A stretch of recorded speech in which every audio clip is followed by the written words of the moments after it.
वस्ताद अण्णा गायकवाड यांची ही तालीम आहे आणि इथं पलवानाचा सराव चालू आहे. तालमीचं लोकेशन जबरदस्त आहे बघा. सगळे नारळाची झाडं, आंब्याची झाडं आणि इकडे पलवानाला राहायची व्यवस्था आहे. इकडं तालीम आहे. आता पलवानांचं प्रॅक्टिस झालेलं ही डबल प्रॅक्टिस करायला. आणि काल कुस्त्या होत्या, आता रोजच कुस्ती आहेत. मुस्तफा पलवान आज कुठे कुस्ती आहे? आज नाही कुठं उद्या. काल कुस्ती छान झाली. कोणाबरोबर होती काल?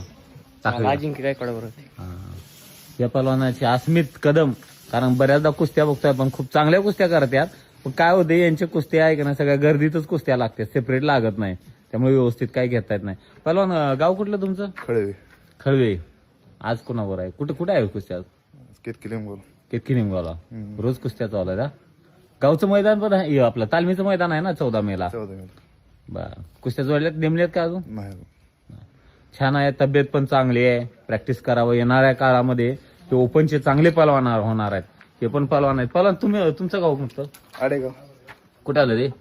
टाकळी शेजारी. सराव कुठे करता? गाराखोल्यात. बरं. माझे राजमाने कुस्त्या चांगली चालू आहे. सीझन चांगलं चालू आहे.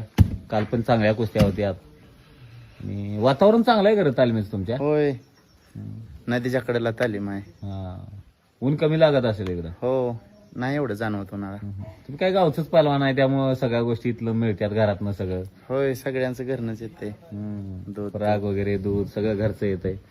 आणि ही तालीम आहे, ही पलवान आहेत. राज टिळे, मुस्तफा पलवान, अस्मित कदम, अजय राजमाने ही जी स्टार पलवान दिसतात तुम्हाला गटातल्या, आणि गेले तिथं विजय असतो. कुस्त्या प्रेक्षणीय होत्या त्यांच्या. आणि यांच्या आज तालमीत आलो आपण. बजरंग आखाडा गाराखोली या ठिकाणी सराव करतात. आणि व्हिडिओ का बनवतोय तर खरंच या पलवानांचं कौतुक आहे. यांच्या कुस्त्या बघण्यासारख्या असतात आणि आवर्जून ह्या कुस्त्या आपण घेण्याचा प्रयत्न करतोय.